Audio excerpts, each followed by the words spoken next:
Namaskaram, hello, welcome to Cinefire India. In this video, we are going to discuss a new Kannada language horror movie called Choo Mantar, written and directed by Navaneeth. Veteran Kannada actor Sharaan plays Gautam, aka Dynamo, who is a parapsychologist that is researching ghosts and helping people get rid of those ghosts. He is accompanied by three of his friends, Akansha, Nakul, and RJ, who are also his apprentices. They happen to learn about this palace called Morgan House up in Nainital, up in North India, where the British East India Company may have hidden some treasure. What starts off as a treasure quest quickly turns into a nightmare for them as they get pulled into a bunch of mysteries that Dynamo must solve. The actors have done their job extremely well. They played their roles convincingly, and there are no complaints as far as the acting department is concerned. And for any horror movie, what makes it special is its sound design. Those jump scares, those atmospheric effects, without proper sound design, you wouldn't feel anything. And I must say, the Oscar winner Rasool Pukutti, who worked as a sound designer for this movie, has done a tremendous job. The few jump scares in this movie, they make their presence felt. The makers must have spent lavishly on this movie. I don't know exactly what's the budget of the movie, but the movie looks rich. Every frame is rich. The color grading, the lighting is perfect. There's no questions about it.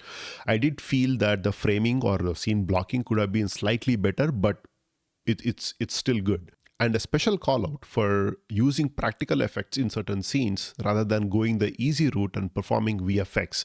And that is because there are a certain number of scenes in this movie that benefited hugely because of the practical effects they used. I think that kind of made it feel more organic, and that kind of enhanced that horror that thrill feel in this movie. I loved it. The movie actually sets up the conflict very well. Up until the midpoint, which is the interval, the ghost forms a formidable enemy for Dynamo, which you might think that post interval the stakes are going to go higher and you're going to expect more thrills and horror.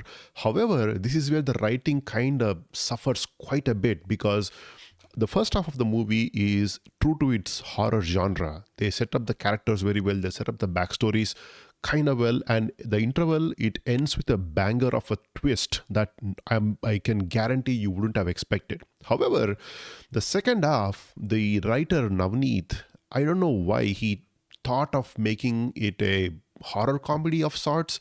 You will see a bunch of scenes one after the other with some comedy that has no place in the movie, and that is where it kind of takes away from that horror essence from the movie and makes it a comedy. Even that didn't work quite well for me, and from that point on the movie never recovers. They did try to bring it back to the horror element in the climax, but however, it's too late by then. Even the editing department didn't help. I mean, those 20 minutes in the second half could have been chopped off without losing anything in the movie, and the movie would have been much better. The movie's runtime is pretty short, but again, it feels longer just because of those unnecessary scenes. And again, the movie is set up for a sequel, potentially pan-India kind of audience that the movie might be targeting, because they could have wrapped up the story very well in the first part itself. And that is something that I thought was a missed opportunity.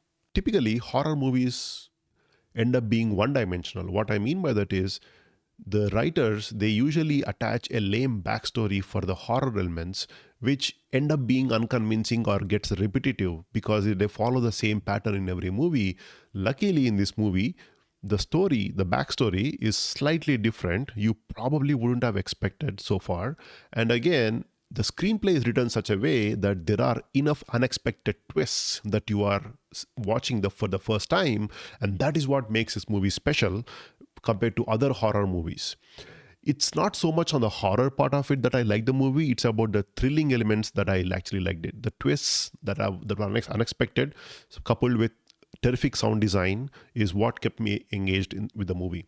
Despite its shortcomings, Choo Mantar remains a good watch, so please do watch it in theaters. And that's it for this review. Hope you like my review. If you do, please do consider sharing this review and liking this video. And if you are here the first time on my channel, please do consider subscribing, and I'll meet you again in the next video. Take care.